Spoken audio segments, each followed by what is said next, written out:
Hi to everybody. For those of you that don't know me, I'm Ken Mitchell with Kootenai Health. Actually, Kootenai Health isn't in Washington State, it's in Idaho, for those of you that don't know. But I work very closely with Travis, with Daryl, with everybody here in Region 9. And I kind of consider myself to be, Region 1 in Idaho and Region 9 over here in Washington. So I'm going to be talking about the Kelly Peace shooting incident. Just show of hands, who saw this on the news and is about half of you somewhat familiar. So I'm going to kind of go through, what happened, what we learned, and so on. So this is sort of Kootenai Health at a glance. It's also like a recruitment slide. We're hiring. We have 130 positions open right now, so I'm sure there's something for you. We just became a level 2 trauma center. We're very proud to be part of the Mayo Clinic Care Network. We're a magnet hospital. For those of you that don't know, magnet hospitals are like the top 7% nursing excellence in the world. There's only 2 magnet hospitals in this state. There's only 2 in Idaho. Something we're very proud of. And we're also awarded the best place to work in large healthcare organizations in 2011. And just this year, one of the best places to work in healthcare. We're the #1 hospital of Idaho, and we've got an extensive network of clinics. So Heart Clinics Northwest, I'm sure you guys are pretty aware of that. That is now Kootenai Heart Clinics Northwest, and it's part of our network.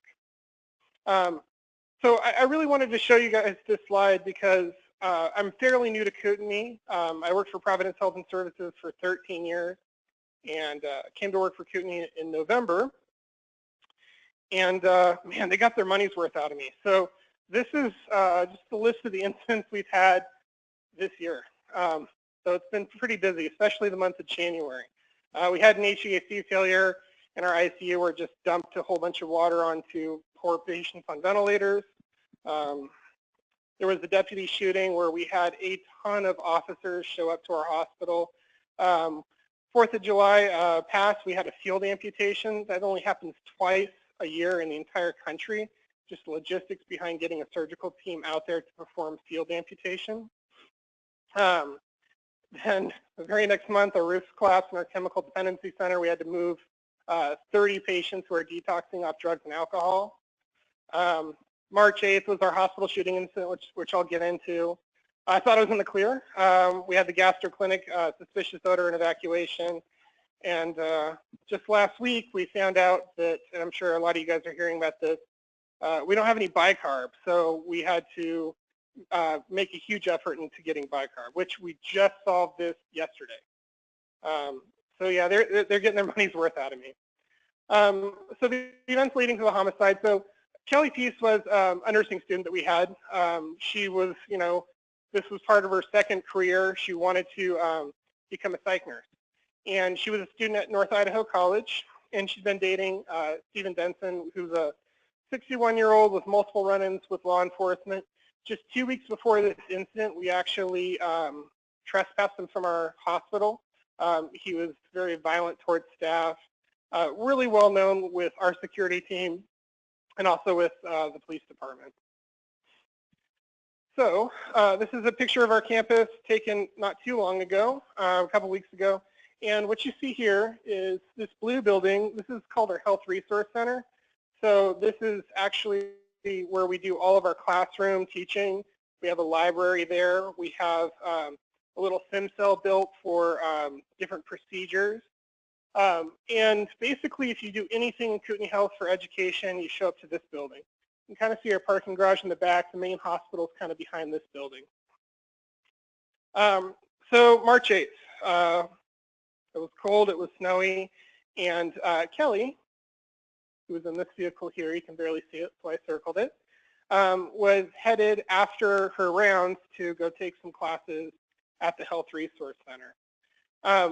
This is when we first got her on our security camera, the first footage we have, and she had entered in through this lot over here onto our campus after taking a lunch somewhere. We're not entirely sure where.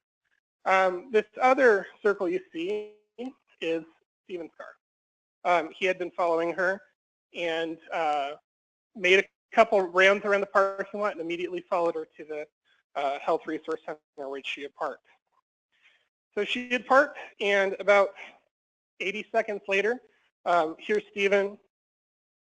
He's wearing his gloves. He's kind of concealing his face, and he's got a pistol in his hand.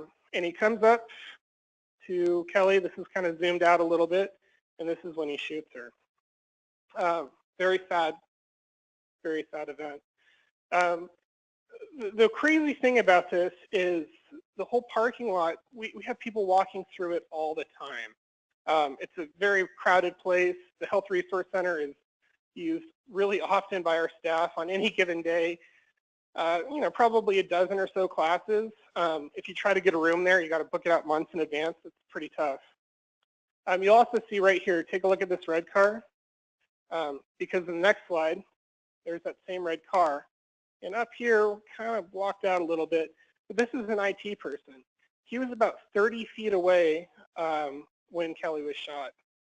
And you can sort of see in the slide, he actually turned to the sound of the gunshot. This is also right outside that health resource building where there's plenty of offices right there. And if we look like right here, just off the screen, that's where my boss's corner office is. And he had said he'd heard something, but he thought it was a car backfiring. So I'm very thankful that this situation didn't get worse. Immediately after he shot Kelly, he left. From there, the body was found about 90 minutes after the shooting. One of our ED nurses was reporting to work, saw somebody slumped over in their car, pulled Kelly out, began to attempt CPR until they realized that she had obviously been deceased. They called 911. 911 showed up about 4 or 5 minutes after the call. And about half an hour later, our public information officer sent out our first notification. At the time of this notification, I was up in Hayden at a coalition meeting, and the notification, and if we talk about effective messaging, it said an incident has occurred, stand by for details. And I sat there and I had this really bad feeling in my gut, because just the day before we had fired one of our people there who had made a lot of threats towards other staff members. And when he left, he was escorted off the premises, he said, sometimes there's just too many people and not enough bullets. When I heard this, I immediately called my boss, who says there's been a shooting. And first thing I was thinking was it was this individual and it was an active shooter incident, and oh my gosh, what sort of chaos is down there. So ends up you can make the trip from Hayden to Kootenai Health really, really quickly if you drive very fast. And anybody who's had the pleasure of being in my car when I'm driving like this, I'm sorry. And so I got back down there. The briefing was set up by administration at about 15:45, and we had not very much time until the first media arrived. For anybody wondering, it was Channel 6. So pretty quick, we had media there asking us questions. So what do we do, I guess is the big question. So this was obviously right in our parking lot. Right past that was employee parking. So an employee, to get to their car, first thing they would do is walk right through the crime scene. Obviously, we had to rope that off, and you'll see this in a few minutes. So what we did is we actually have a transportation department at Kootenai Health. We have a network of 19 buses and vans. And what we did is we just started picking up our employees right outside the hospital and the services building and the health resource center. And we went completely around the crime scene to deliver them to their cars. We established a law enforcement workroom. We suspended all operations in the resource center and opened that up to law enforcement. We gave them nice tables with coffee and donuts and whatnot, and really collaborated with them to see what sort of resources they needed. There were a lot of, like I said, the press had arrived pretty quickly, and there were a lot of people just with their cell phones and taking pictures of what had happened. And these weren't employees, these were visitors, these were patients, these were just passers. So what we did is we, again, used our transport and really cordoned it off with our buses to at least allow a little bit of privacy to law enforcement, got everything up and running. And we prepared for support both internally and externally. Nobody likes to hear that there was a shooting at their facility, and I hope that nobody ever will have to hear that. But something that employees want to know is they want to know that they're safe, they want to know that they're cared for, and they want to have somebody to talk to. And so we really prepared for that support, both internally and externally. So this is sort of what we saw. This is a services building. Just to the right of that is where the Health Resource Center was. And there is a line of like 38 police cars. To your point earlier where police just park wherever they want, you're absolutely correct. But fortunately, we had learned that in the police shooting. And we had a very frank conversation with the police department. There was sort of a help us, help you type situation. And we said, next time, please park to the side of the road so we can get through. And they did, which, I've never had a cop actually do something I tell them to do. So that was great. You can kind of see the back of my head there. I'm directing traffic and talking to my administrator while all this is going down. There's that nice line of police cars, again, pretty organized, and you can kind of see their response vehicle. But again, this is KXLY. This is not the way you want to see your hospital in the news. So one thing that we have in our at Kootenai Health is we have something that's called the Guest Services Department. I've been in healthcare since I was 19 years old. I'm just about to turn 34 in a couple of days, and this is a very unique thing to Kootenai Health. I've never seen this in any other hospital. It's a dedicated group of people that are staff, they're not volunteers, and their sole purpose is to make the patient experience better and to make the patient's family experience better. So they provide emergency assistance for patient and visitors. They support them during events. They support them on day-to-day operations. They're the people to go to if you have a complaint. They'll do their best to make it better. They do service recovery. If you need a cell phone charger, they'll get you a cell phone charger. It's actually a really great department, and they're sort of the face of our hospital. If you walk into Kootenai Health and go in through our beautiful north entrance, those are the first people you see, and there's this guy there that will always smile and talk to you, and every single person. You can't get through there without talking to him. So it's a great department to have. And they also do, visitor management and access control. So when we do go on hospital lockdown, they're the people that make sure all the doors are secured. That way we don't have to use security for that. So after the incident, we ran through the incident, and I'll go through lessons learned in just a few minutes here. But after the incident, the family requested space for memorial, which I didn't ever think that would happen. You think the incident's over when you go home that day, but it's really not. So, the very next day, the family said, hey, we're going to have a memorial. Can you guys section off part of the parking lot for that? We said, yeah, and we'll actually do you one better. We'll set up a tent for you so you guys can have that memorial with a little bit of privacy. The incident made national news. Again, when we have our hospital in the national news, we hope that's in a good light. And unfortunately, this wasn't. When we have that media attention, something that, again, we didn't consider that happened was our cyber attacks went up 350%. People all over the country, for the first time, learned about Kootenai Health, and we could see this trend where it just spiked up on cyber attacks, people trying to steal patient data, ransomware, that kind of thing. Of course, a bunch of people wanted workplace violence and awareness training. So for the next 4 weeks, actually, we had security officers that we had to deploy to do, staff trainings and say, here's how to do situational awareness, here's what to do for workplace violence. We had to schedule more MOAB classes, management of aggressive behavior classes. So there was quite a bit of that. And then several staff reported no contact orders that they have with spouses, significant others, ex-boyfriends, that kind of thing. Kelly had a no contact order with Stephen. And earlier that day on her Facebook, she was talking about how she'd been a victim of abuse and this won't happen again. But we didn't know. We didn't know she had a no contact order. Part of me likes to think that if we would have known, things would have turned out differently. It's really hard to say. But we had several staff report that they have no contact orders with former significant others.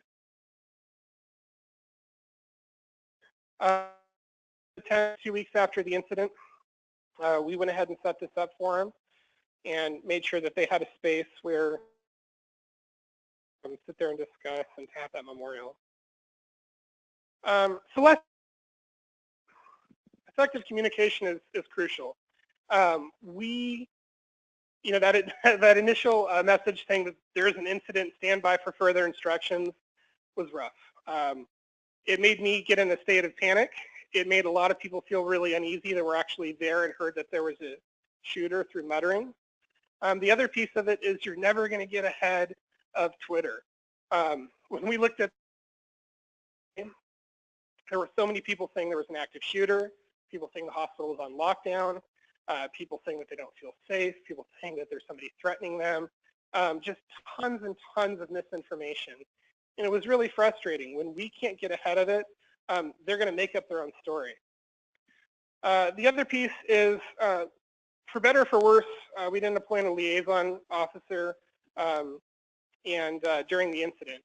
So we would go out to different police officers and get a little bit of information. I would do it, or my boss would do it, or our VP would do it, or one of the security officers would do it. And we kept getting several different stories from several different individuals, and they were getting the same from us until finally, a couple hours into it, we said, hey, we need to really formalize this position and have the liaison officer. Huge, huge piece. Ancillary departments who can help assist during the incident. And again, that's where guest services came in. Those guys were rock stars in providing things for the police department. We said, hey, you might get families showing up here. We need a place to put them. They had planned that out. They had a little room set aside with, couches, chaplaincy services, refreshments for any family that would end up showing up. And then providing staff support as early as you can and continuing to support long after the incident. This will shake you up a little bit. I mean, if you think about the different departments that she was working with, her fellow students, anybody that really had contact with her, you always have to think, well, what if? What if he came inside and started shooting? What if this? What if that? And it's scary. So we really made an effort to make sure that our chaplain services made contact with some of these employees. We made sure that everybody could sit there and debrief about it. And what's funny is we went to the nurse who originally found Kelly and had pulled her out of the car to make sure she's okay. And the nurse said, like, yeah, I'm fine. ER nurse, they see it every day. They're used to it. So luckily that this person was an ER nurse. And then be ready for those additional incidents after the emergency is over. I mean, press interviews, the cyber attacks, everything. It's pretty big. These incidents can get very big very quickly on something that ultimately is about 45 seconds from the time he got out of his car to the time he left. So some of the lessons learned is cooperation with local law enforcement. Really you need to know who the players are in local law enforcement. You need to make sure that you're communicating early and often with them. And the video security system is key to the investigation and pursuit of the suspect. Pretty similar to, I'm sure, a lot of your facilities. We have 450 cameras on our campus. And after this incident, we said, do we have enough cameras? As you saw, the picture was a little grainy. It was a little hard to figure out exactly which way he entered, to figure out what the license plate said, to get a good read on the face. And so that's something that we discussed. And now we're actually putting together a project to have cameras right at your face when you enter any of our facilities. And we also have license plate readers that are coming in right when you drive up. And this is really to help aid in investigations like this. So good use of resources. Our security team did fantastic, containing the scene, assisting law enforcement. Chaplain services and the employee assistance plan services, they did really well engaging with employees. But I think the best part of this incident is this slide. I didn't actually put together this slide. This slide was actually put together by our Chief Executive Officer. He got very involved and This is actually him talking during Kootenai Health Live. So Kootenai Health Live, it's sort of a fireside chat or town hall with our Chief Executive Officer. We do it quarterly. We talk about everything from how many babies were born to construction projects to this incident. And he talked very frankly about this incident, explaining, what had happened and what we're going to do to try to make our campus safer. And when we go back and, I showed you the second slide showing how great Kootenai Health is. This really drove it home for me. The fact that our top leader engages and says, hey, we're here for you. Anything that we need to do to help, we're more than happy to do that. And as a big move, this wasn't distributed through the media or through press, but we made a very significant donation in Kelly's name to a Victims of Abuse Fund locally in Coeur d'Alene. And we just did it because it was the right thing to do. So going back, looking at why I'm so happy to be with Kootenai Health and why it's such a great organization, that's right there. There's accountability from the leadership, and I really appreciate that. Are there any questions?